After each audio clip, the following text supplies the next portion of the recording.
알 수 없는 재림 일시와 마지막 때를 위한 준비. 마태복음 24장 36절에서 44절 말씀입니다. 그러나 그날과 그때는 아무도 모르나니 하늘의 천사들도 아들도 모르고 오직 아버지만 아시느니라. 노아의 때와 같이 인자의 임함도 그러하리라.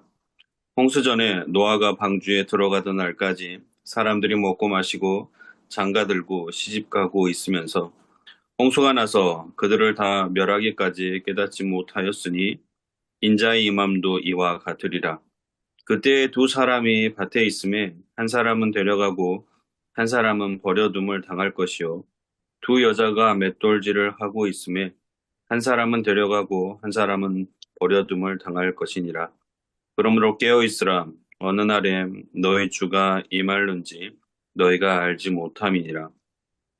너희도 아는 바니 만일 집주인이 도둑이 어느 시각에 올 줄을 알았더라면 깨어 있어 그 집을 뚫지 못하게 하였으리라. 이러므로 너희도 준비하고 있으라.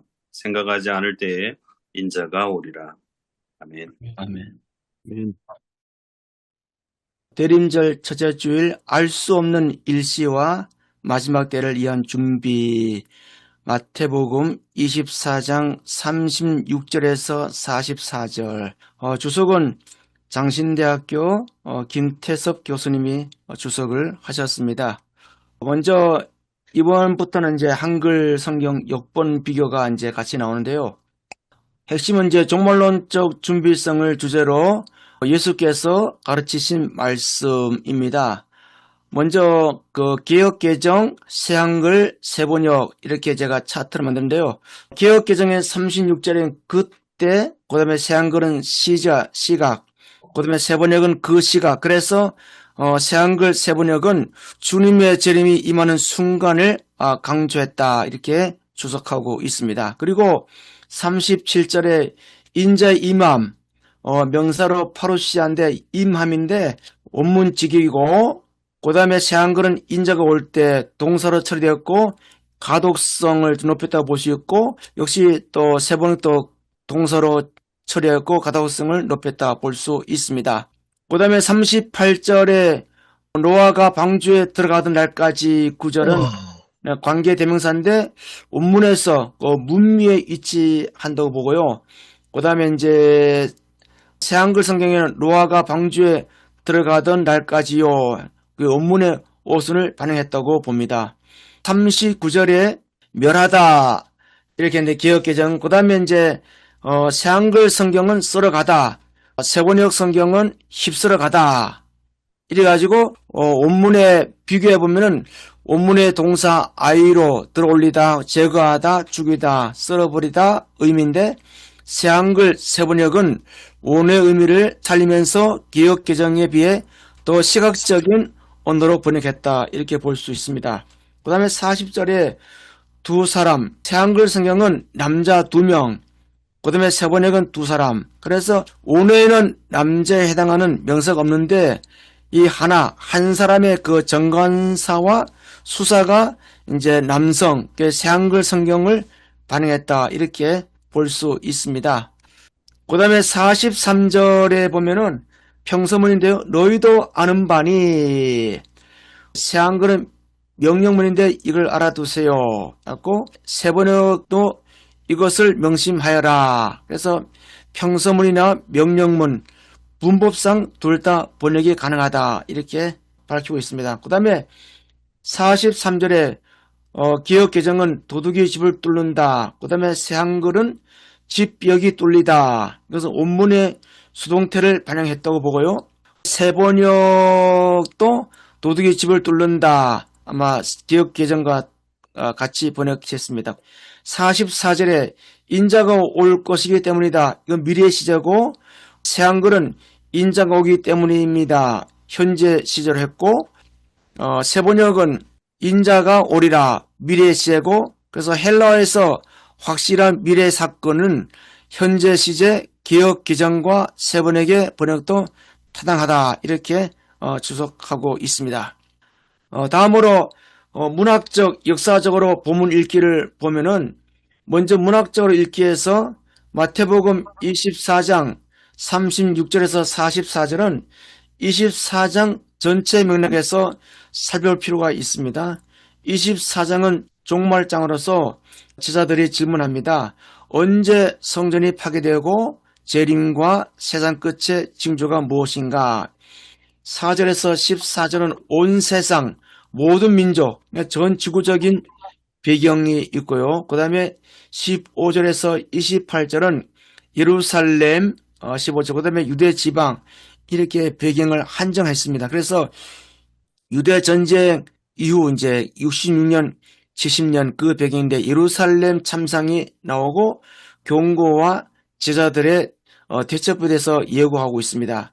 그 다음에 29절에서 31절은 재림시 인자의 징표가 택감받은 자들의 종말론적 소집이고, 그 다음에 32절에서 35절은 무화과 나무 비유에 통해서 종말의 때가 가까움을 감지하라, 이렇게 말씀하고 있습니다. 그 다음에 36절에서 42절은 재림의 정확한 건 알 수 없기에 깨어 있어라, 준비하고 있어라, 고민하고 영적 각성이고 종말론적 준비라 볼 수 있습니다. 그 다음에 이제 그 종말론적 준비성 예시인데 세 가지 비유를 듭니다. 먼저 복 있는 종과 벌받을 종, 그 다음에 열처녀의 비유, 달란트 비유. 따라서 본문은 종말 강화를 마무리하면서 이어지는 세 비유의 연결고리 역할을 합니다. 문학적 위치에 놓여 있다고 보고요. 이것을 이제 좀 차트로 정리한다면은 마태복음 24장 36절 42절 내부적으로는 세 부분으로 나누는데 마태복음 1장의 족보가 14대씩 세 구간, 본문의 직후 세 가지 비유, 그 다음에 마태복음 숫자 3은 구조적으로 중요하다고 보고요. 재림이 미지성, 그러니까 재림을 확정 짓지 않는 정말 선포 세 가지 이하가 나옵니다. 따라서 노아 때의 홍수, 그 다음에 이제 대례감과 버려둠, 도둑의 침입과 시각.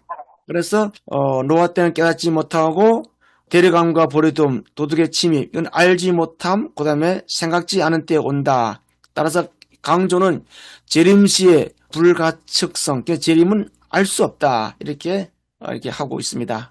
그 다음에 이제 역사적으로 읽기를 보면은 제자들은 예루살렘 성전의 웅장함에 감탄했지만은 예수님은 성전의 파기를 예언하셨고, 예수님의 예언대로 귀원 후 66년경 유대 지역에서 전쟁이 일어났고, 그 다음에 무능한 총독 플로루스가 성전고를 습격하고 유대인을 잔혹하게 진압해 폭동이 발생했고, 초기에는 유대 반란군이 승리했지만서도 네로가 보낸 대군에서 결국 진압되었고 성전은 파괴되었고, 이 사건을 계기로 제자들은 세상의 끝에 대한 질문, 마태복음 24장 25장의 종말 강화가 시작되었다고 봅니다. 신학적 명상적으로 본문 읽기를 보면은 그날과 그때인데, 그날과 그때와 인자와 인자의 임함은 예수 그리스도의 재림을 가리키며, 여기서 임함은 신적 현현을 뜻하는 헬러 파루시아의 번역이다, 이렇게 주석하고 있습니다. 그러면 이 파루시아는 고위 관료나 신의 공식적 방문을 의미하며 중간기 문헌에는 하나님의 종말론적 오심을 나타내는 데 말로도 사용했다, 이렇게 봅니다. 본문은 예수님의 재림이 분명히 임하지만은 그 시기는 하나님 외에는 아무도 알 수 없음을 강조한다. 그다음에 재림 시의 불가측성, 예수님께서는 재림의 때를 인간이 예측할 수 없음을 강조하며 세 가지 사례를 제시합니다. 첫 번째 사례는 노아의 홍수로 사람들이 때를 알지 못해 멸망당할 점을 강조하고, 여기서 핵심은 홍수의 심판보다 재림의 때를 알 수 없음에 초점이 맞춰져 있습니다. 두 번째 비유는 두 사람의 상반된 운명으로 결과를 가르는 기준은 바로 영적 각성의 여부입니다. 세 번째는 도둑의 침입 비유로 예고 없이 임하는 도둑처럼 재림도 예상할 수 없는 때에 이루어진다고 설명하고 있습니다.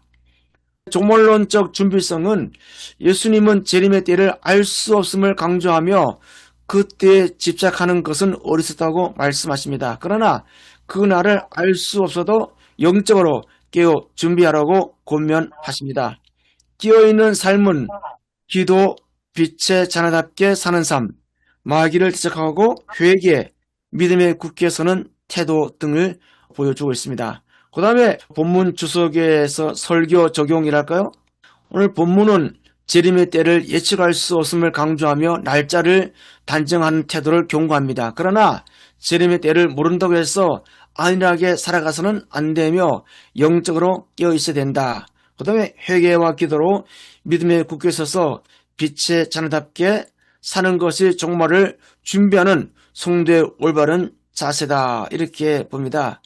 설교는 삼봉교회 이상감 목사님이 해주셨고 세 가지로 이렇게 나누는데요. 먼저 혼돈의 세상, 세상은 혼란과 거짓 선동으로 종말론으로 가득하고 이런 현상은 재림과 관련이 있어 보이지만은 때는 알 수 없다. 때로 예수께서는 혼돈 속에서도 재림 준비에 집중하라고 하십니다. 그 다음에 두 번째는 알 수 없는 것과 알아야 할 것인데 재림의 시점은 누구도 알 수 없다. 그러므로 시한부 종말론은 잘못된 명기고 우리는 알 수 없다는 것이죠. 때문에 오히려 항상 끼어 있어야 되고 예수님께서는 이런 여러 비유로 예상치 못한 때의 재림을 반복해 강조하셨고 따라서 모른다는 사실은 변명이 될 수 없고 준비가 필수하다 이렇게 봅니다. 마지막으로 주님의 다시 오심 준비인데 재림의 날은 모르지만 준비하며 사는 것은 우리의 몫이다. 기도와 회개와 빛의 삶으로 깨어 재림을 맞을 준비를 해야 한다. 이렇게 설교를 맺고 있습니다. 함께 생각해 보기로 이렇게 세 가지로 했는데요. 먼저 그 날과 그 때를 알 수 없다는 예수님의 말씀은 오늘 우리의 신앙생활에서 어떤 의미를 갖는가? 재림의 불가측성, 이 주는 긴장감은 어떻게 유지될 수 있는가? 또 알 수 없음이 두려움이 아닌 준비성으로 이어지려면 무엇이 필요한가? 이렇게 설교 고민을 해야 될 부분들이고, 그 다음에 노아의 때 둘의 갈림, 데려감, 되버려둠인데 또 도둑의 비유, 이 세 가지 이하가 공통적으로 강조하는 영적 각성은 무엇이라고 생각하는가? 각 이하가 말하는 깨닫지 못하면 오늘날 어떤 모습으로 나타날까? 이렇게 좀 고민을 나누고 싶고요. 그 다음에 세 번째는 재림의 때를 알 수 없다는 사실 앞에서 우리는 두려움과 안일함 사이에서 어떻게 균형 있는 신앙생활을 할 수 있을까? 지나친 종말 예측, 예를 들어서 극단적 종말론인데 또 때로는 무관심, 이것을 이제 실천 없는 신앙이다 이렇게 저는 봤는데요. 이 사이에서 건강한 태도는 무엇인가? 기도, 회개, 빛의 자녀답게 사는 삶이라는 권면은 오늘 우리의 일상생활에서 어떻게 구체화될 수 있을까? 이렇게 고민을 함께 적어봤습니다. 이상입니다. 네, 감사합니다.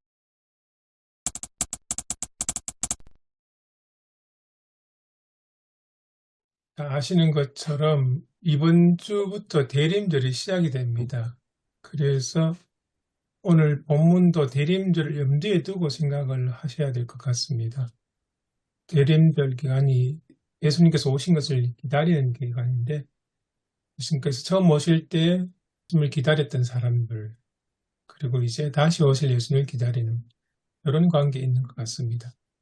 그런 관점에서 생각하시면서 유재종 목사님께서 처음 제시해 주셨던 그 첫 번째 질문이 그날과 그때를 알 수 없다는 예수님 말씀은 오늘 우리의 신앙생활에서 어떤 의미를 갖는가, 이게 고민이 될 것 같습니다. 재림의 불가측성이 주는 긴장감을 어떻게 유지할 수 있을까? 알 수 없음이 두려움이 아닌 준비성으로 이어지려면 무엇이 필요할까? 이런 질문을 하셨거든요. 그날과 그때를 알 수 없다는 예수님의 말씀, 그럼에도 불구하고 그날이 반드시 오게 되니까 준비하라는 그 말씀. 사실 여기 긴장이 되는 부분인 것 같습니다. 여기에 대해서 함께 이야기를 나눴으면 좋겠습니다. 제가 이 질문을 이제 고민하면서 이제 하게 된 이유가 이제 한국 교회가 예전에 그 시한부 주말론 그죠? 이 극단적인 주말론 때문에 사람들이 겁을 먹고 심지어는 어떤 사람들은 막 그 재산을 갑자기 처분해가지고 결국 그 재산이 이제 잘못된 이단 사이비 교주한테 들어가고 또 어떤 날짜에 집착이 때문에 그런 문제가 발생되었잖아요. 그래서 저는 이 부분에서 이제 어떤 그런 관계적 신앙이다. 어떤 날짜에 집착하는 것보다도 지금도 이제 우리 한국 교회는 언제 올 것인가 그 때란 데 이제 초점을 맞추잖아요. 그래서 저는 이 부분 어떻게 우리가 하나님과의 관계, 삼일째 하나님과의 어떻게 그 관계를 유지할 것인가. 즉, 하나님과의 어떻게 우리가 삶으로 동행할 것인가. 저는 이 부분을 좀 이제 고민을 많이 했거든요. 또 저도 그렇게 또 가끔씩 설교를 또 하기 때문에 그래서 이 부분을 함께 나누고 싶어서 이렇게 질문을 만드는 의도가 거기에 있는 거예요. 그래서 저는 이 질문을 이제 그 생각하면서 딱 생각나는 인물이 이제 그 에녹이잖아요. 에녹. 살아서 들림 받았는데 어느 시점부터는 에녹이 하나님과의 관계를 맺었다고 볼 수 있거든요. 평생 그렇게 뭐 살았는지는 의문이 들지만은 그렇지만은 어느 시점부터인가 에녹이 하나님과의 관계를 맺고 살았다. 그 결국 하나님의 들림 받았기 그 에녹이 야 내가 들림 받을 것이다 이렇게 살지는 않았을 것이고 항상 늘 하나님과의 긴장 속에서 어떤 그런 삶을 살지 않았을까 그런 관계성 그 부분이 이제 캡처가 돼가지고 좀 질문을 이렇게 고민하게 됐습니다. 지난번 그 찾아보니까 2023년 대림절 첫 주에 본문이 이제 그때는 마가복음 13장인데 그때도 그 재림에 대한 얘기로 대림절을 시작했거든요. 그때랑 거의 같은 주제가 아닌가 싶네요. 그 마가복음 13장도 그 종말에 대한 얘기잖아요. 그렇네요. 13년, 그때 우리 2020년. 코르페자에서 나눴고요. 저는 그때 제목을 그날과 그때를 기다리며 이렇게 했는데 오늘 본문이 2007년 12월 2일 날 대림절 첫주 설교 이 본문이었거든요. 그래서 그때도 이제 대림절 첫 주였기 때문에 생각지도 못한 때 주님 오실 이제 대림절을 설명할 때 항상 그 기차역의 그 대합실을 설명하면서 제가 대림절을 이렇게 설교를 했었는데 반드시 온다는 거고요.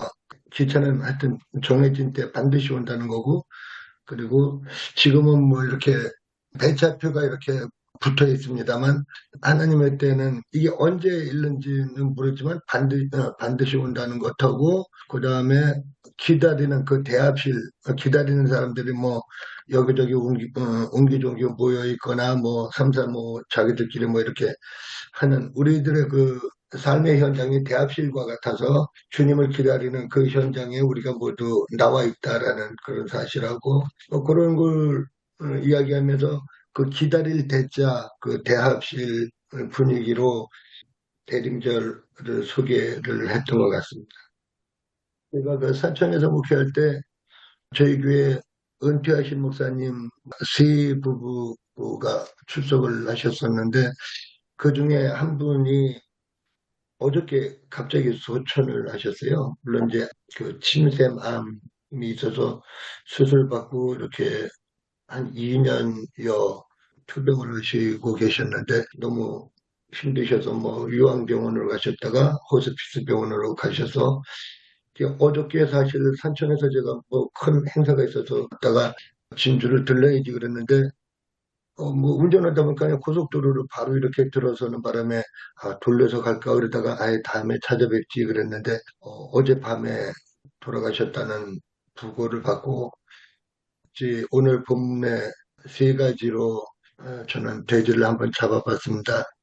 우리가 누구든지 마지막 때는 세 가지 사실로 깜짝 놀라게 될 건데 그렇게 될 줄 정말 몰랐다라는데 첫 번째는 이렇게 빠를 줄 정말 몰랐다. 그 다음에 그때가 지금일 줄 정말 몰랐다. 그리고 그것이 나일 줄 정말 몰랐다. 이 세 가지를 우리가 다 느끼게 될 것 같다라는 그런 생각으로 이 대림절 오늘 마태복음 24장 36절에서 44절 이 본문은 아마 그런 세 가지가 다 들어가 있지 않나 그런 생각을 해봤습니다.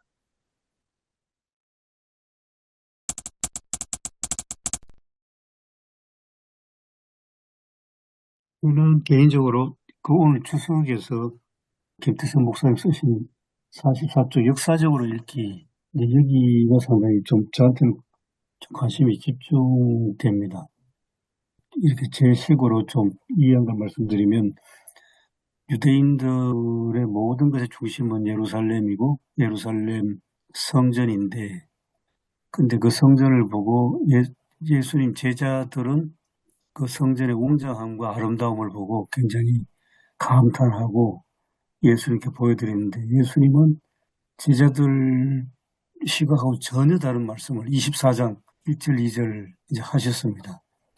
그 성전 돌 위에 돌 하나도 남지 않는다 그러셨고, 그 다음에 그 전에 24장 전에 23장에 보면 예수님이 탄식하시죠.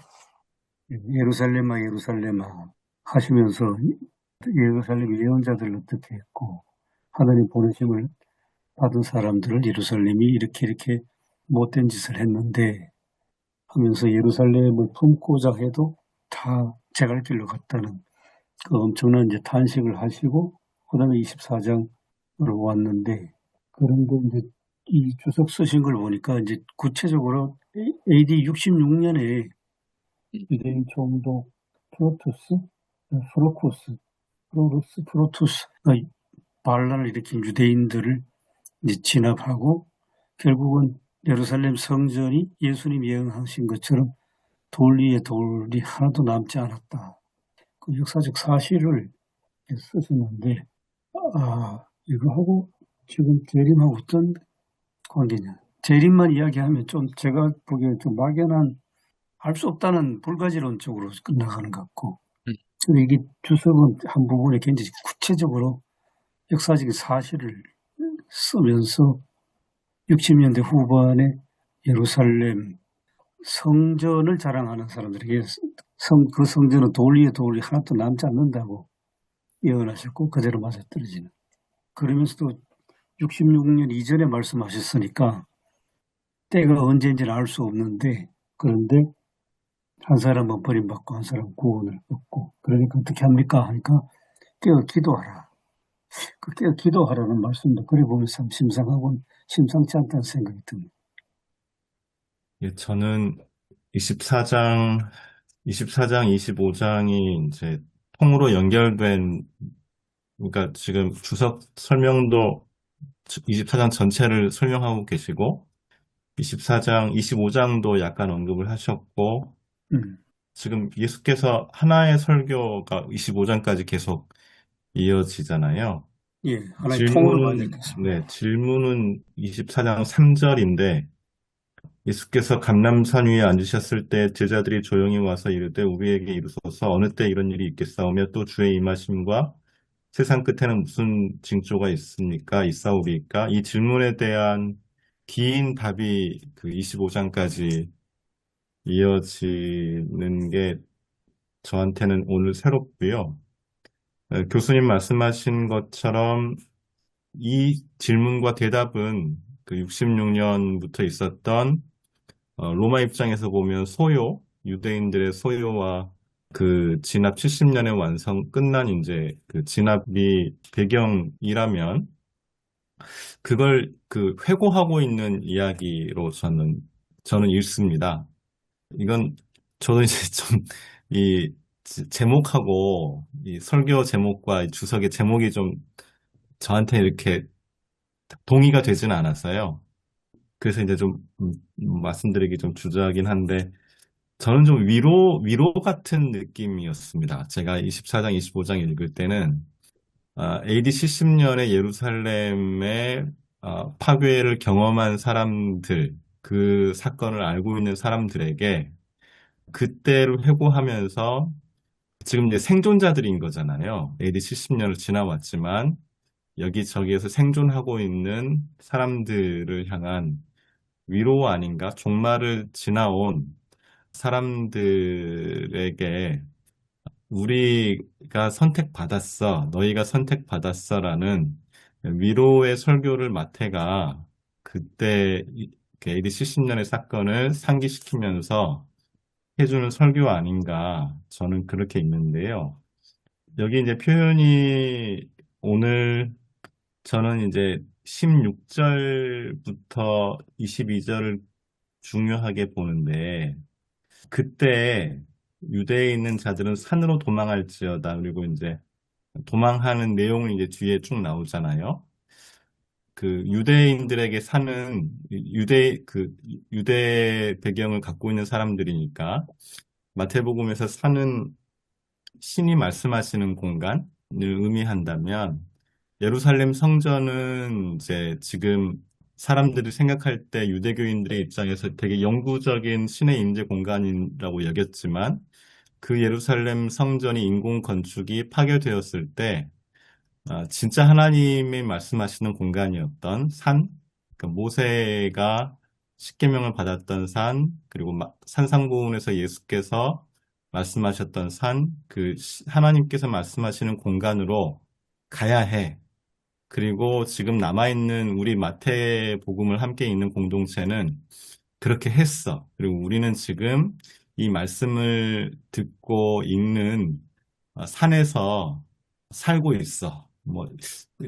이런 이야기 아닌가? 그래서 70년의 어떤 큰 상처가 있을 텐데 어떻게 예루살렘 성전이 무너졌을까?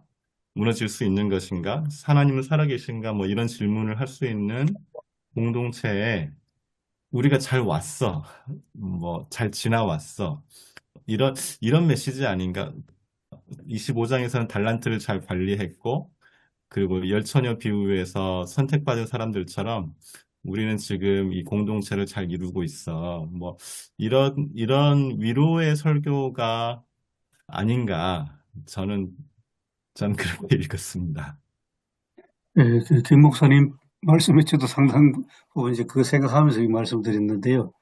이게 66년에 대해서 전혀 모르는 상태에서 이게 마태복음 기록된 게 아니고 66년, 70년의 엄청난 경험을 한 다음에 살아남은 자들의 이제 마태복음 기록이라면 그럼 일단 1차적으로 회상 아니겠습니까?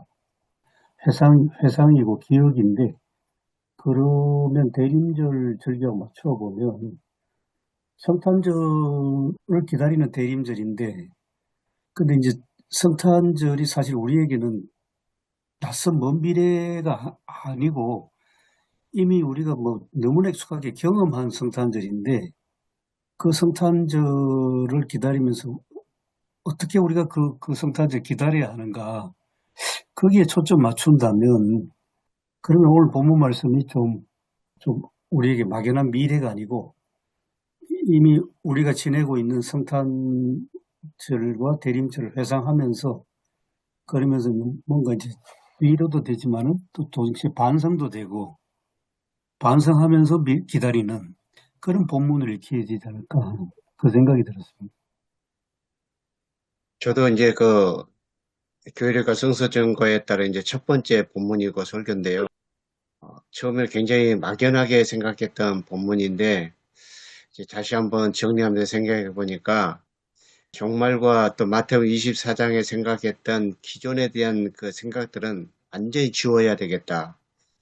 그런 생각을 하게 됐고요. 아까 김영준 목사님께서 말씀하신 대로 예루살렘이 멸망하는 것을 경험했던 사람들에게 있어서 그 공동체에게 어떤 위로를 주시는 그런 말씀으로 봐야 됐다라는 생각이 들고요. 그러면서 이제 아까 이제 교수님께서 말씀하셨던 대로 이제 재림에 대한 이야기, 그리스도가 오심에 대한 이야기는 먼 미래에 있을 그런 것이 아니라 현재 이루어져야 할 그러한 말씀으로서 깨어 준비하라 그랬잖아요. 그래서 이것은 현재 지금 그 미래가 우리 가운데서 이루어져야 할 말씀으로 이렇게 봐야 되는 것이라고 이렇게 여겨지고요. 그래서 이제 이런 각도에서 오늘 말씀을 본다고 한다면은 우리가 지금까지 생각이었던 모든 것들은 사실상 어떻게 보면 제가 과격할지 모르겠지만 제가 알고 있는 제 안에 있는 것들은 다 쓰레기였다. 그런 생각이 좀 듭니다. 그래서 다 지워야 될 것이라고 보고 또 새로운 것으로 좀 봐야 된다고 보고요. 또 이제 그 종말대에 있는 여러 가지 징조들 그것을 이제 두려움과 공포로 우리가 좀 많이 생각을 하게 되는데 그러나 이제 몰트만은 이제 이것을 이제 새 창조에 대한 산통 그런 과정으로 이렇게 본 것 같아요. 그래서 이것이 이제 그 새로운 시각을 우리에게 주는 것이다라고 생각을 하고요. 그리고 이제 우리가 이제 아까 그 조한우 목사님도 기다림에 대해서 많이 이야기를 하셨는데 기다리는 것은 맞습니다. 기다리는 건 맞는데 뭐 미래가 있을 것에 대한 기다림이 아닌 거죠. 지금 아까 말한 대로 기차가 오고 있다는 게 중요한 거죠. 그러니까 이제 그 역전에서 기다리고 있는데 제가 기다리고 있는 나의 포지션을 먼저 생각하거든요. 이제 그래서 이제 그 뭐 언제 올지 모르는 그런 이제 그 강박관념 그것이 있는데 그게 아닌 거죠. 지금 그 기차가 나를 향해서 어디쯤에서 좀 오고 있다는 그 사실이 굉장히 중요한 거죠. 그래서 지금 그분이 지금 나를 향해서 좀 오고 있습니다. 그래서 오고 있다는 그 자체는 마치 그 내가 이제 첫 데이트를 나갔을 때 그 내가 정말로 만나고 사랑했던 사람이 지금 나를 향해 오고 있다는 거, 만나러 오고 있다는 거. 그것이 이제 굉장히 설레어서 기다리지 않아요.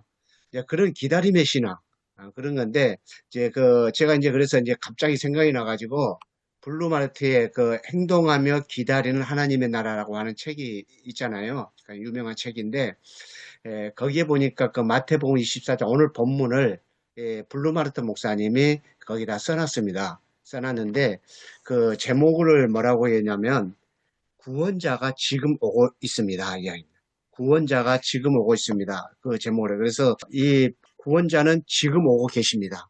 지금 오고 계십니다라고 이렇게 글 썼는데 그래서 이제 구원자가 오십니다. 그는 모든 상황 속에서 나에게, 당신에게, 그리고 우리 모두에게 오고 계십니다.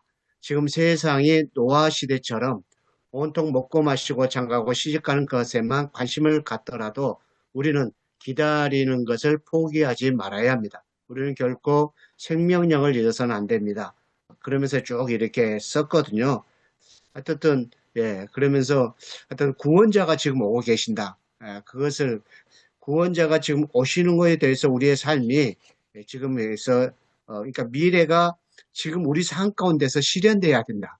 실현돼야 된다. 그것이 주님이 오고 있다는 것이다. 이렇게 이야기를 했습니다. 그래서 구원자가 오신다고 하는 그 의미는 아까 블루마르트 목사님은 그것이 오시는 것에 대해서 실현돼야 될 것들을 우리가 실천하면서 실현시키면서 사는 것. 그것이 바로 구원자가 오고 계시는 것이다. 그래서 과거에 좋았던 그런 시대만 생각해서는 안 된다. 그리스도의 미래가 지금 우리 현재 가운데서 실현돼야 되는 것이 중요하다. 그런 것을 이제 이야기한 것 같은데 어떤 블루마르트와 몰트만의 생각들은 좀 별로 비슷하다. 그런 생각이 좀 들기도 하고요. 아무튼 저는 좀 이것을 정말로 새롭게 본문을 좀 봤으면 좋겠다. 그런 생각이 좀 많이 듭니다. 네, 뭐 말씀하신 대로 몰트만을 그 일치한다고 보시면 될 것 같습니다. 뭐 제가 직접 몰트만한테 들었으니까요. 자기는 블루마르트한테 영향을 엄청 많이 받았다고. 근데 이제 내용이 들어가서 블루마르트 같은 경우는 요 설교가 그 당시 이제 블루마르트 살 때 독일이 후진국으로 뒤처져 있다가 이제는 선진국 대열에 유럽에서 들어서면서 과학이 발전하고 기술이 엄청 발전하면서 산업화 시대를 이루니까 중산층이 형성되고 그러면서 사람들은 야 이대로 참 좋다. 요즘식으로 하면 굉장히 어떤 번영 시대를 살았습니다. 번영 시대를 살고 있는 그런 그 시대에서 대다수가 대세는 뭐 이제는 이 땅에 유토피아도 올 것 같아 뭐 그렇게 낙관하고 있는데 블루마르트는 정반대로 보면서 특히 그 시대에는 노동자들이 하루 12시간 이상 노동을 해야 하는 열악한 현상은 요즘 우리식으로 표현하면 신문 보도에도 다 막 그 노동자들의 삶은 잘라버리고 씻지도 않고 하는 그런 상황에서 블루마르트는 그걸 예민하게 보면서 이 본문을 가지고 이제 그런 설계했습니다. 종말론으로. 그래서 이제 물질적인 번영을 향유하는 사람들은 이대로 뭐 좋다는 그런 식이었던 것 같습니다. 이대로 좋다. 이대로 발전하면 세상이 발전한다. 그런데 불마르트는 그런 현실 속에서 나타나는 인간의 탐욕이라 할까요? 지나친 욕심들. 이것 때문에 이것으로 말미암아 소외되는 노동자들을 열심히 보면서 그런 설교를 한 그런 내용들로 알고 있습니다. 예, 저도 아까 그 김영준 목사님이 얘기한 그 위로를 준 메시지다라는 게 참 와닿는데요. 그런 눈으로 보니까 예, 인자가 그때 온다 이런 말씀하실 때 그런 종말이 있지만 그 종말에 내가 너희와 함께 한다라고 했을 때 그게 진짜 위로가 되는 것 같고요. 또 이미국 교수님 그 반성 얘기하시고 이제 블룸하르트 행동하는 신앙 뭐 그 말씀에서 보면 이 기다린다는 게 자칫 기다림에 빠져갖고 현실을 좀 외면하는 그러니까 뭐 다미 선교도 그런 거 아니겠어요? 기다림에 너무 초점을 두고 현실은 무시하는. 근데 그 기다리는 이 자리, 그 자리 또한 중요한 거기 때문에 나를 돌아보면서 현실 속에서도 우리가 바르게 살아야 된다. 뭐 이런 의미를 이렇게 더하면 좋지 않을까 그런 생각이 들었습니다. 책 제목처럼 영어로 하면 액션 인 웨이팅 하거든요. 예, 기다리면서 행동하고 행동하면서 기다리고 예. 이 정말로 증언. 기다림과 서두름, 교수님, TV 제목. 기다리고 기다리지만 서두르는 것은 이제 그리스도의 말씀대로 살고자 이렇게 열정을 다하는 것이라고 할 수 있겠죠.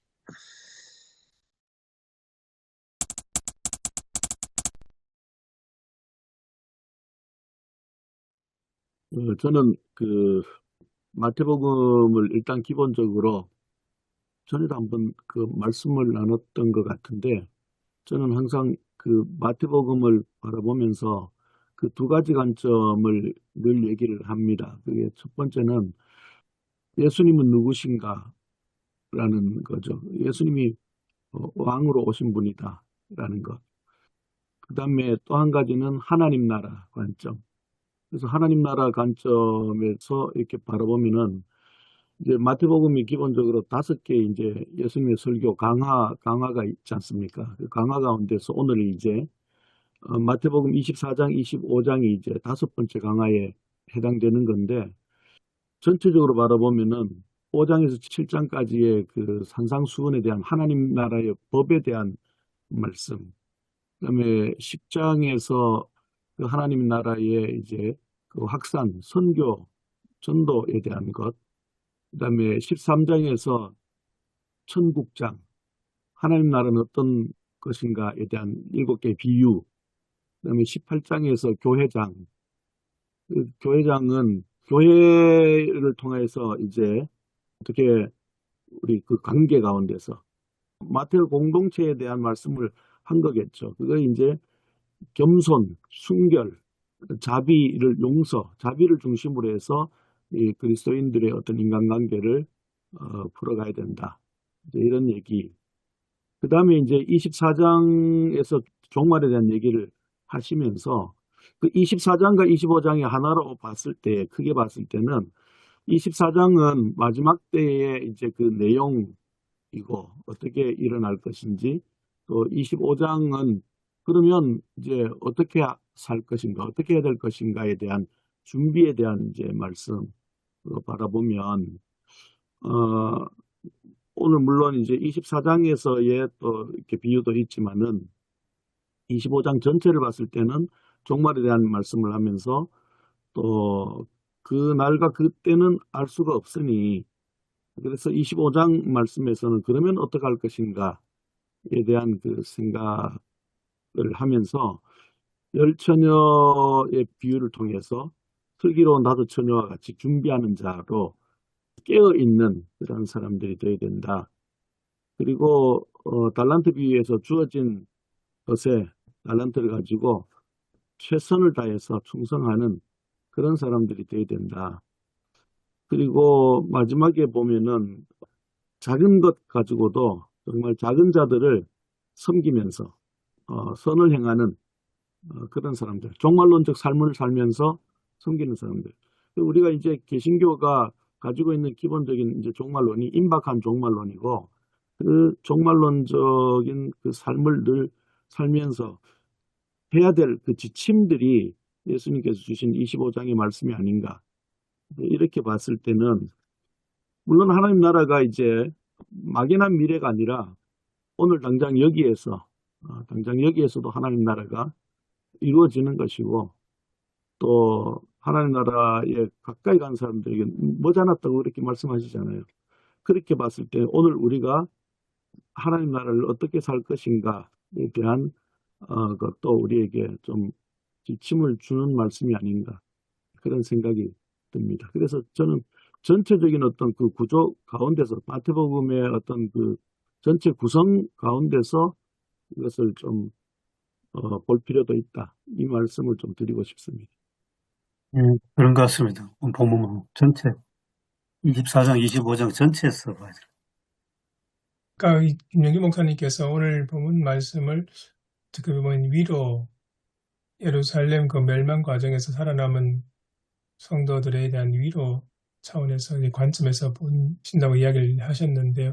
저는 오히려 두 가지 관점이 이중적으로 들어있지 않나, 그런 생각이 들었습니다. 한편으로는 예루살렘의 그 사건을 경험했고 지나왔던 성도들에 대한 위로 창문도 있고, 또 한편으로는 이게 끝이 아니라 또 앞으로도 이런 일들이 또 있을 수 있다, 그런 의미가 아닐까. 그래서 주님 오실 것을 기다리면서 지금 어떻게 살아야 될지를 이야기하는 게 아닐까, 그런 생각이 좀 들었습니다. 그래서 이제 너희들은 그날과 그때를 알 수 없다고 이야기하신 것도 아마 그런 의미가 아닐까. 이런 게 이제 다 끝났다라기보다는 그리스도인의 삶의 자세에 대해서 다시 한번 이야기해 주시는 것이 아닐까, 그런 생각도 좀 들었습니다. 저도 비슷한 생각을 하고 있거든요. 그래서 이 지금 상황들에 대한 것을 어떤 큰 일을 겪었을 때에 그런 얘기들을 이제 그런 상황에서 아유, 너희들 참 잘했다, 위로도 하고, 그러면서 너희들 받지 않느냐, 이런 것처럼 그렇게 또 올 것이야, 마지막은. 그래서 이런 어떤 그 준비에 대한 어떤 내용, 마지막 때에 대한 말씀도 24장에서 말씀하시면서 25장에서 그래서 너희들은 이런 삶을 살아야 된다, 이런 어떤 입장이 아닐까. 예, 블루마르트도 책에다 그랬어요. 죄와 악이 없어지기를 위해서 살아야 되고 고통과 죄악이 세력이 무너지기를 기대하면서 살아야 된다. 예, 그런 표현도 했습니다.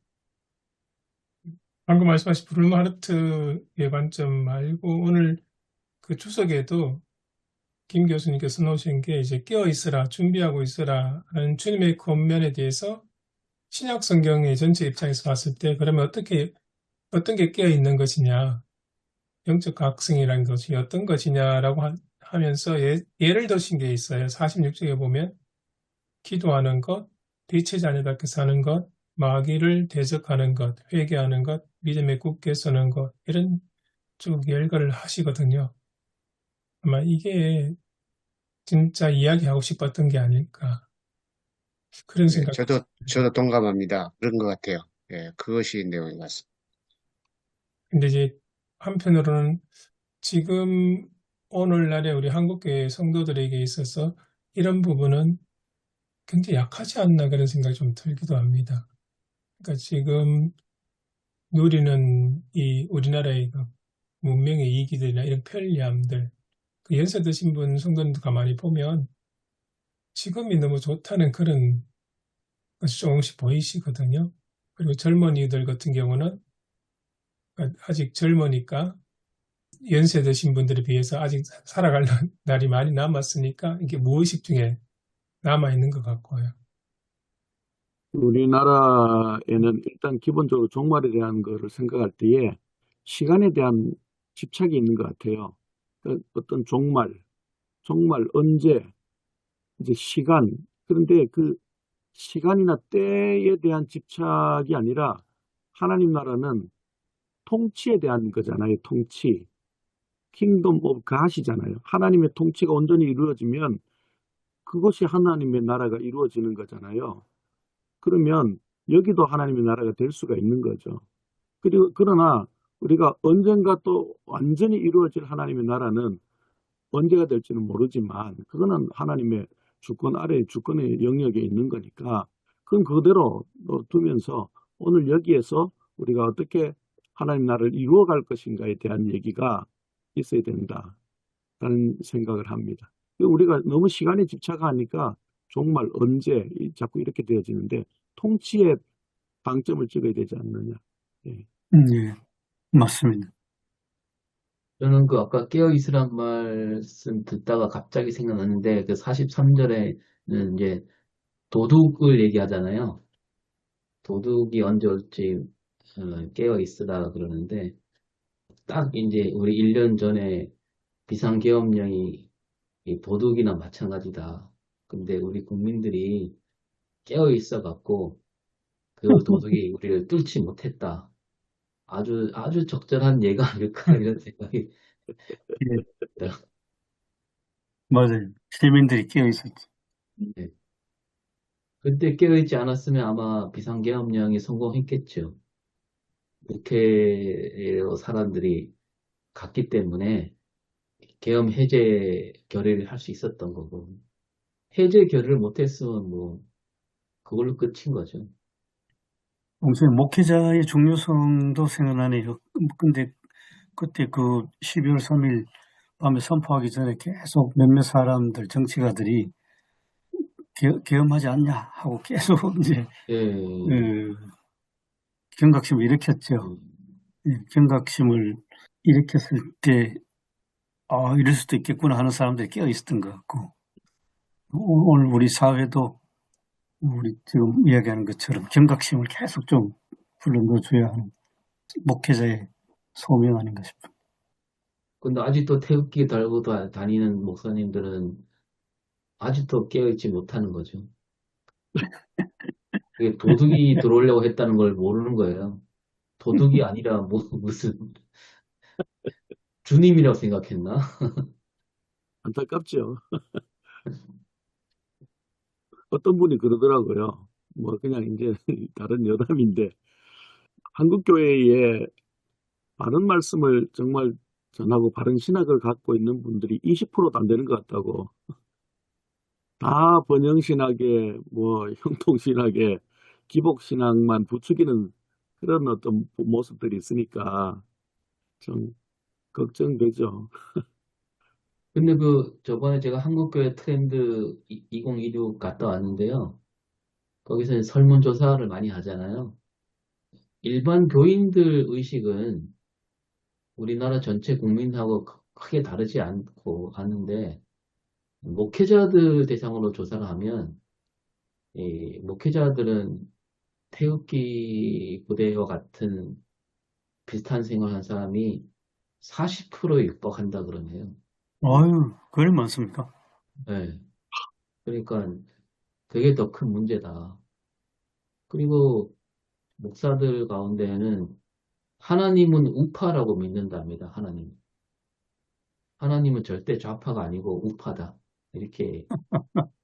예. 그러니까 그게 참 문제가 아닌가. 아예 뭐 이념의 잣대로 딱 예. 하나님도 그렇게 이해하니. 어째서 그런 의식과 생각이 드는지 그것도 참 궁금합니다. 그 과정이 참 궁금하네요. 그러게요. 저는 이제 기득권의 어떤 맛을 봐서 그런 게 아닌가 하는 생각이 듭니다. 그리고 한국교회 교인들은 대형교회가 되기를 바라지 않는답니다. 중소교회들이. 그렇습니까? 예. 훨씬 이 생각이 프로테이지가 되게 높아요. 대형교회가 되기를 바라지 않는다. 근데 목사들은 거꾸로죠. 말은 그렇게 하지만 가는 것은 대형교회로 가잖아요. 저도 그걸 동감합니다. 다 그렇게 생각합니다. 많은 분들이 대형교회를 원하지 않는다고 생각을 합니다. 근데 실질적으로는 몸은 가고 있는 거죠. 그러다 보니까 거기에 시장의 논리에 맞춰가지고 목회자도 또 그렇게 목회를 하고. 그래서 좀 말씀에 대해서 더 깨어져서 이렇게 목회를 또 더 시대를 내다보고 이게 목회를 해야 되는데 이제 그것이 이제 아쉬움이 있다고. 이제 본문으로 돌아가면 저는 여기서 조금 눈에 들어온 게 41절에 두 여자 얘기를 하잖아요. 그리고 예수님이 25장에 또 열처녀 비유를 얘기하고 그 마지막 날에 예수님이 오시는 날 함께 할 사람을 굳이 예수님이 여자를 얘기하신다는 게 또 그 시대 상황하고 좀 파격이 아닌가. 그런 그 여자는 뭐 사람 취급 안 했잖아요. 인원수에도 안 들어가고. 아니에요. 근데 그냥 여자도 아니고, 요한계시록에서는 그 13만 4천을 얘기할 때 여자로 말미암아 더럽히지 않는 사람이라고 얘기하잖아요. 그러니까 그러니까 그걸 문자로 해석하면 남자 14만 4천 명만 들어가는 거 아니에요?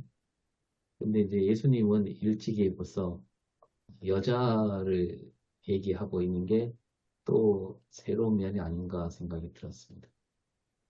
그것도 그냥 여자가 아니고 처녀라고 이야기합니다. 네.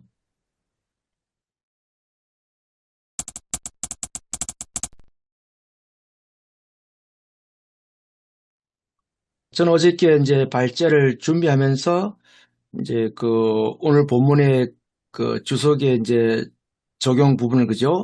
이 부분을 이제 고민해가지고 저도 또 지금까지 해왔던 목회자들의 그런 생각들 그래서 좀 그 제목을 처음에는 인자가 오실 때를 준비하라 뭐 주석 참고해가지고 근데 오늘 뜨고 나서 야 이 제목을 완전히 싹 바꿔버렸다 이 생각이 들어요. 굉장히 또 좀 고민을 많이 하게 됐는데 그래서 이 생각이 듭니다. 아 지금 하나님 나라를 이루어가게 하소서 설교 어떤 그 제목을 다시 정한다면은 아까 우리 회복도 나왔고 또 기다리면서 행동하고 행동하면서 기다림 우리 교수님 제기해 주신 것 그다음에 오늘 여기에서 하나님 나라를 어떻게 진행할 것인가 우리 조신우 목사님 그 내용 갖고 좀 해야 되겠다. 그래서 지금까지 어저께 설교 구성을 많이 해놨는데 이걸 싹 새로 이제 갈아엎고 이제 오늘 토의한 내용 갖고 해야 되겠다.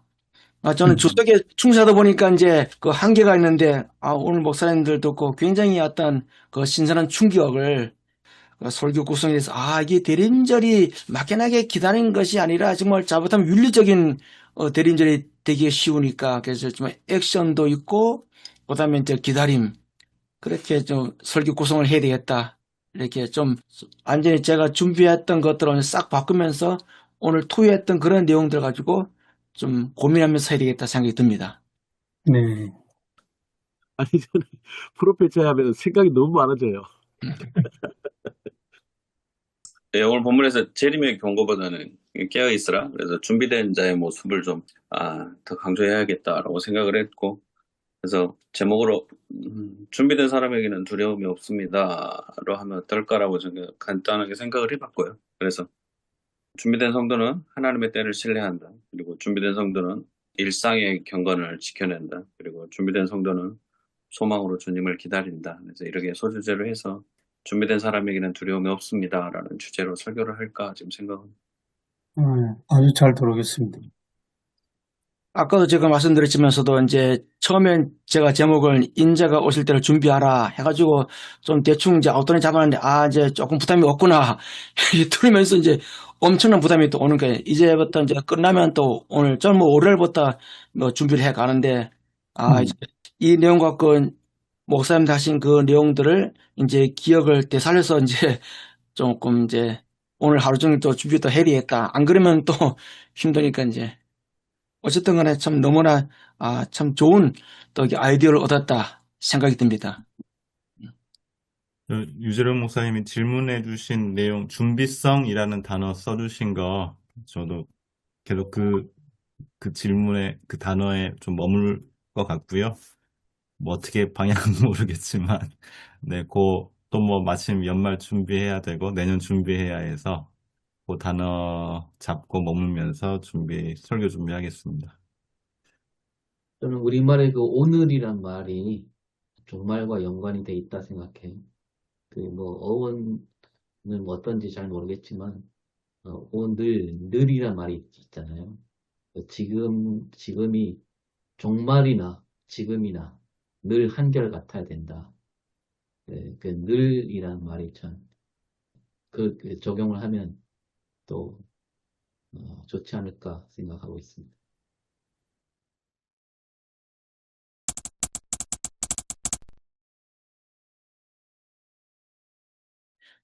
하나님 아버지 감사합니다. 혼자 고민하기보다 또 여럿이 고민해서 이 땅에 하나님의 말씀을 온전하게 전할 수 있는 거룩한 고민을 주시니 감사합니다. 오늘 한 주간에도 또 대림절을 또 맞이하면서 다시 한번 우리가 이 말씀 앞에서 오늘 하나님의 행동이 또 우리의 삶 속에서 고백으로 이루어지게 하는 그런 삶이 되게 도와주옵소서. 감사하며 예수님 이름으로 기도드립니다. 아멘. 네. 수고했습니다. 예, 수고하셨습니다. 수고하셨습니다. 그렇습니다.